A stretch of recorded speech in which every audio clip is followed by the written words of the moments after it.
जो तुम्हें भूल गया छोड़ गया, तुम उसे नहीं भूल पा रहे, हद नहीं है वैसे।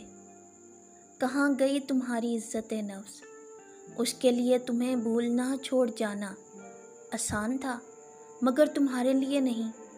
वाह वाह बहुत खूब, क्या तुम्हारा रोना, उदास होना, तुम्हारी मोहब्बत, जज्बे इतने ही गैरहम हैं कि किसी ऐसे बंदे के लिए ज़ाया करो।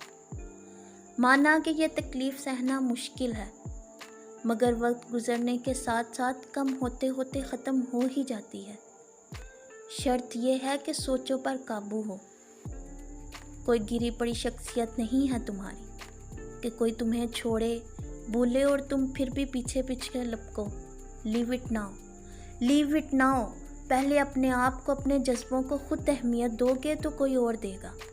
याद रखो, याद रखो, ऐसे कमज़ोर बनोगे तो रोते रहोगे, रगड़े जाओगे, पीछे रह जाओगे, बेकदरे हो जाओगे। नहीं नहीं, ये सब तुम्हें बिल्कुल भी सूट नहीं करता। इसलिए उठो उठो, मुस्कुराओ और ख़ुद को बदलो, ताकि कुछ लोगों को पछतावे के मुश्किल मर्ज में मुब्तला कर सको अपने डोंट केयर एटीट्यूड के साथ।